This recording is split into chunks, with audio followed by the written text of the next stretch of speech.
ಎಲ್ರಿಗೂ ನಮಸ್ಕಾರ. ನಾನು ವಿಜಯಕುಮಾರ್ ದಾವಣಗೆರೆ. ಆತ್ಮೀಯರೇ, ಎಲ್ಲರೂ ಹೇಗಿದ್ದೀರಿ? ನಾವೆಲ್ಲ ಚೆನ್ನಾಗಿದ್ದೇವೆ. ನೀವು ಕೂಡ ಚೆನ್ನಾಗಿದ್ದೀರಿ ಅಂತ ಹೇಳಿ ನಾನು ಭಾವಿಸಿದ್ದೇನೆ.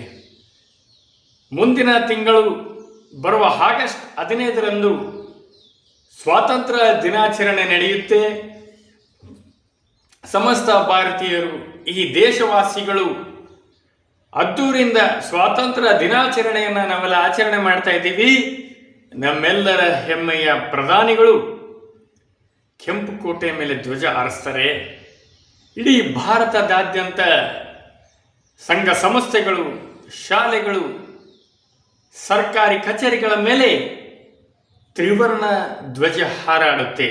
ನಮ್ಮ ದೇಶಕ್ಕೆ ಸ್ವಾತಂತ್ರ್ಯ ಸಿಕ್ಕಿದೆ ಎಂದು ನಾವೆಲ್ಲ ಸಂಭ್ರಮ ಪಡ್ತಾ ಇದ್ದೇವೆ. ಏನು ಈ ಹಿಂದೆ ಸ್ವಾತಂತ್ರ್ಯ ಪೂರ್ವದಲ್ಲಿ ಭಗತ್ ಸಿಂಗ್, ರಾಣಿ ಚೆನ್ನಮ್ಮ, ರಾಯಣ್ಣರಂತಹ ಪರಾಕ್ರಮಿಗಳು, ವೀರ ಸಾವರ್ಕರ್ನಂಥ ಶೂರ ಧೀರ ವ್ಯಕ್ತಿಗಳ ರಕ್ತಪಾತದಿಂದಾಗಿ, ಬಲಿದಾನದಿಂದಾಗಿ ಸ್ವಾತಂತ್ರ್ಯ ಸಿಕ್ಕಿದೆ ಎಂದು ನಾವೆಲ್ಲ ಸ್ವಾತಂತ್ರ್ಯ ದಿನಾಚರಣೆಯನ್ನು ಆಚರಣೆ ಮಾಡ್ತಾ ಇದ್ದೀವಿ. ಆದರೆ ಬ್ರಿಟಿಷರು, ಆಂಗ್ಲರು ತಡರಾತ್ರಿ 12 ಗಂಟೆಗೆ ನಮ್ಮ ದೇಶವನ್ನು ಬಿಟ್ಟು ಹೋದ್ರು. ನಮಗೆಲ್ಲ ಸ್ವಾತಂತ್ರ್ಯ ಸಿಕ್ತು ಎಂದು ನಾವೆಲ್ಲ ಖುಷಿ ಪಡುತ್ತಿದ್ದೇವೆ, ನಾವೆಲ್ಲ ಸಂತೋಷ ಪಡುತ್ತಿದ್ದೇವೆ. ಮಿಠಾಯಿ, ಚಾಕ್ಲೇಟ್ಗಳನ್ನು ಹಂಚಿ ಖುಷಿ ಪಡ್ತಾ ಇದ್ದೇವೆ. ಆದರೆ ನಮಗೆ ಅರಿವಾಗಲೇ ಇಲ್ಲ, ನಮಗೆ ತಿಳಿಯಲೇ ಇಲ್ಲ, ನಮಗೆ ಗೊತ್ತಾಗಲೇ ಇಲ್ಲ. ಬ್ರಿಟಿಷರು ಹೋಗುವ ಮೊದಲು ಒಂದು ತೀರ್ಮಾನವನ್ನು ಮಾಡಿಕೊಂಡಿದ್ದರು. ಏನಂತ ಅಂತಂದ್ರೆ, ಅದರ ಪಳೆಯುಳಿಕೆಯನ್ನ, ಅದರ ಬೇರನ್ನ ನಮ್ಮ ಭಾರತದಲ್ಲಿ ಬಿಟ್ಟು ಹೋಗಿದ್ದಾರೆ. ಈ ದೇಶವನ್ನು ಬಿಟ್ಟು ಹೋದ್ರು ಅಂತೇಳಿ ನಾವೆಲ್ಲ ಖುಷಿ ಪಡ್ತಾ ಇದ್ದೇವೆ. ಆದರೆ ತಮಗೆ ಅರಿವಿಲ್ಲದಂತೆ, ಈ ಸಮಸ್ತ ದೇಶವಾಸಿಗಳು, ಭಾರತೀಯರಿಗೆ ಅರಿವಿಲ್ಲದಂತೆ ಅವರ ಪಳೆಯುಳಿಕೆಗಳನ್ನು ಬಿಟ್ಟು ಹೋಗಿದ್ದಾರೆ. ಬಹುತೇಕ ನೀವು ಅರ್ಥ ಮಾಡಿಕೊಳ್ಳ್ರಿ, ನೀವು ತಿಳಿದುಕೊಳ್ಳ್ರಿ. ಇವತ್ತಿನ ದಿವಸ ಈ ಹಿಂದಿನ ಘಟನಾವಳಿಗಳು, ಇಂದಿನ ಇತಿಹಾಸವನ್ನು ಹೇಳ್ತಕ್ಕಂಥ ವಯಸ್ಸು ನನ್ನದಲ್ಲ, ಇಂದಿನ ಇತಿಹಾಸದ ಪರಿವು ನನಗಿಲ್ಲ. ಆದರೆ ಏನು ಈ ಒಂದು 2-3 ವರ್ಷಗಳಲ್ಲಿ ನಮ್ಮ ಭಾರತದಲ್ಲಿ, ನಮ್ಮ ಕರ್ನಾಟಕದಲ್ಲಿ ಏನು ಘಟನೆಗಳು ನಡೀತಾ ಇದ್ದಾವೆ, ಹುಬ್ಬಳ್ಳಿಯ ನೇಹಾ ಹಿರೇಮಠ ಎನ್ನುವ ಹುಡುಗಿಯನ್ನ ಜಿಹಾದಿ ಒಬ್ಬ ಕೊಂದು ಹಾಕಿದ. ಇವತ್ತು ಅವನಿಗೆ ಶಿಕ್ಷೆ ಆಗಿಲ್ಲ. ಹೇಳ್ತಿರು ನಮ್ಮ ಸಿದ್ದರಾಮಯ್ಯನವರು, ನಾವು ಅವನಿಗೆ ಶಿಕ್ಷೆಯನ್ನು ಕೊಡಿಸ್ತೀವಿ. ಆದರೆ ಆ ಒಂದು ಪ್ರಕರಣ ಇನ್ನು ನ್ಯಾಯಾಲಯದ ಕಡತಗಳಲ್ಲಿದೆ. ಅದಾದ ನಂತರ ಬಂಟ್ವಾಳದಲ್ಲಿ ಒಂದು ಚಿಕ್ಕ ಹುಡುಗಿಯನ್ನ ಬಸ್ ನಿಲ್ದಾಣದಲ್ಲಿ ಅಮಾನುಷವಾಗಿ ಕೊಚ್ಚಿ ಕೊಲೆಗಾಯಲಾಯಿತು. ಲಾವಣ್ಯ ಎನ್ನುವ ಪುಟಾಣಿ ಮಗುವನ್ನು. ಕಾರಣ ಏನೇ ಇರಲಿ, ಹಾಡು ಅಗಲೇ ಹುಡುಗಿಯನ್ನ ಕೊಲ್ಲಲಾಯಿತು. ನೇಹಾ ಹಿರೇಮಠನ ಕಾಲೇಜಿಗೆ ಕ್ಯಾಂಪಸ್ಸಲ್ಲಿ ಕೊಲ್ಲಲಾಯಿತು.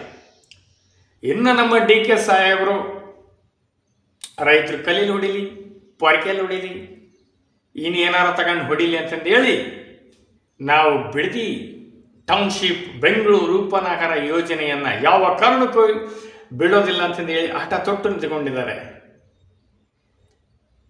ರೈತರು ನಮ್ಮನ್ನು ಏನೇ ಮಾಡಲಿ, ನಾವು ಈ ಯೋಜನೆಯನ್ನು ಬಿಡುವ ಸಂಗತಿ ಇಲ್ಲ. ಮಾನ್ಯ DK ಸಾಹೇಬ್ರೆ, ತುಂಬ ದಿನಗಳ ಆಸೆ ಇತ್ತು ತಾವು ಮುಖ್ಯಮಂತ್ರಿ ಆಗಬೇಕಂತಂದು ಹೇಳಿ. ನೀವು ಮುಖ್ಯಮಂತ್ರಿ ಆದ್ರಿ ಕೂಡ ಸನ್ಮಾನ್ಯ ಸಿದ್ದರಾಮಯ್ಯ ಸಾಹೇಬರು ನಿಮಗೆ ಆ ಸ್ಥಾನವನ್ನು ಬಿಟ್ಟುಕೊಟ್ಟು ನೀವು ಒಳ್ಳೆಯ ಕೆಲಸವನ್ನು ಮಾಡಿ ಅಂತೇಳಿ ಹೋದರು. ರಾಜ್ಯದ ಜನ ಒಂದು ನಿರೀಕ್ಷೆಯನ್ನು ಇಟ್ಟುಕೊಂಡಿದ್ರು.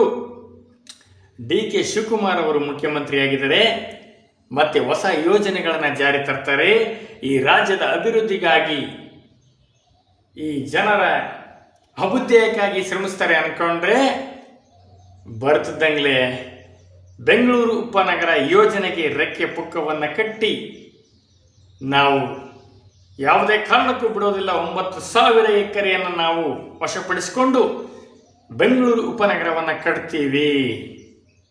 ಬೆಂಗಳೂರು ಮಹಾನಗರದಂತೆ ಇನ್ನೊಂದು ನಗರವನ್ನು ಕಟ್ತೀವಿ.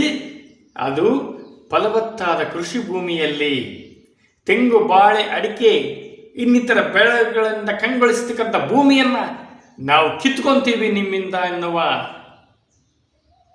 ಒಂದು ಹುದ್ದಟತನದ ಹೇಳಿಕೆಯನ್ನು ಕೊಡ್ತಿದ್ದಾರೆ. ಆಕ್ರೋಶಗೊಂಡಂಥ ರೈತಾಪಿ ವರ್ಗವು ಸರ್ಕಾರಿ ಅಧಿಕಾರಿಗಳ ಮೇಲೆ ತಿರುಗಿ ಬಿದ್ದಾಗ ಪೊಲೀಸ್ ಮತ್ತೆ ಮಿಲಿಟರಿ ಪಡೆಯನ್ನು ನುಗ್ಗಿಸಿ ಅವರನ್ನು ಹತ್ತಿಕ್ಕತಕ್ಕಂಥ ಪ್ರಯತ್ನವನ್ನು ಮಾಡ್ತಾ ಇದ್ದಾರೆ. ಇದರಿಂದ ನಾವು ಅರ್ಥ ಮಾಡಿಕೊಳ್ಬೇಕಾಗಿದೆ,